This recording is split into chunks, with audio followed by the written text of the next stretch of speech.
Right now, over 130 massive industrial structures are floating in Greek waters, and nobody is operating them. No maintenance, and legally, nobody has to remove them. They're sitting there, rotting into the ocean, releasing tens of thousands of microplastic fragments every single day. And the fines for abandoning them? About 6,000 euros, whereas the cost to clean it up is hundreds of thousands. So they just abandon them. Trapping fish, break apart, sink, and spread. They're ghost fish farms. And the craziest part? Greece is about to expand this industry by up to 24 times. If you've ever swum in the Mediterranean, chances are you've passed right over one of these without even knowing it. Most of them are fully synced, but if you dive in, you start to see them. 20 meters down, a massive circular cage anchored to the seabed with chains and rope. Synthetic nets tangled and drifting in the current, styrofoam buoys cracked open, leaking white fragments that float through the water like snow. And inside the nets? Dead fish. Dozens of them, maybe hundreds. Wild fish that swam in got trapped and died, their bodies attracting more fish, more death, a self-perpetuating kill cycle that can run for decades. These were built to raise sea bass and sea bream for restaurants across Europe. The companies that owned them went bankrupt, lost their licenses, or just walked away. But the farms didn't. They stayed floating and decaying, spreading plastic across kilometers of ocean.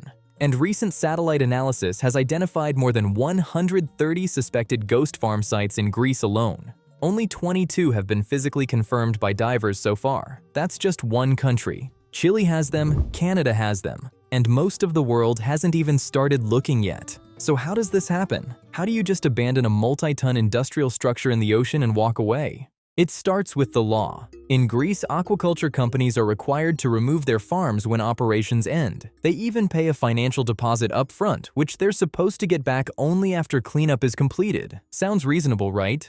But here's the gap. The fines for not cleaning up are almost always lower than the cost of actually doing it. That's not a deterrent. That's a business decision. And enforcement? Practically non-existent. Some of these fines take years to process, while others are never paid at all.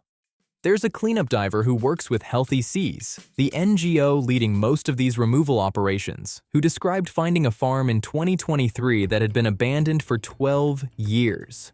When his team descended, the nets were so clogged with decaying fish that the smell reached them even underwater. They surfaced, checked the legal records, and found that the fine issued to the company was still unpaid. The company itself dissolved years ago. The farm? Still there, still killing. And according to Healthy Seas, this is not an isolated case. The organization funds these cleanups mostly through private sponsors like Hyundai, because direct government support is minimal.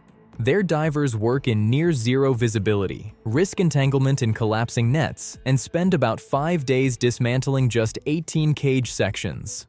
It's dangerous and expensive. It's one of the only things standing between these farms and total environmental collapse. But even they face a legal nightmare.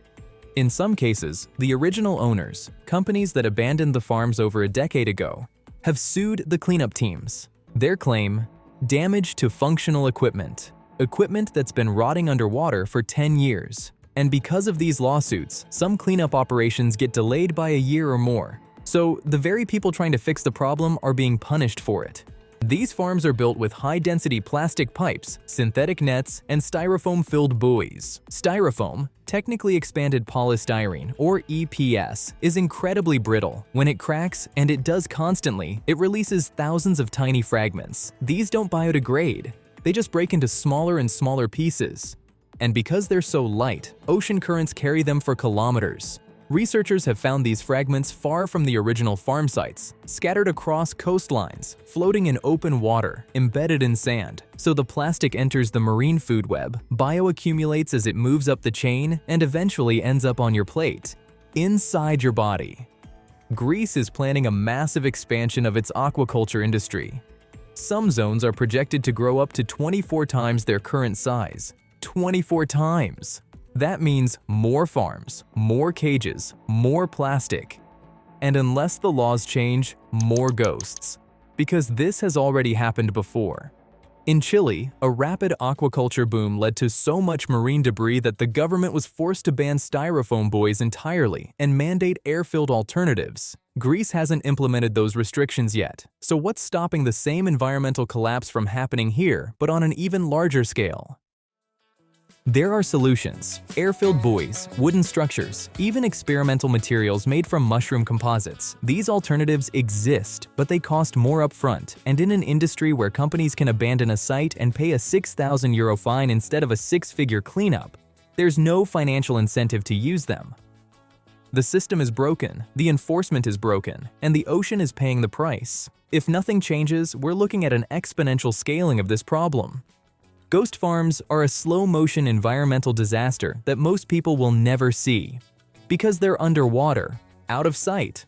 But the plastic they release? That's everywhere. This isn't just a Greek problem, it's a global one.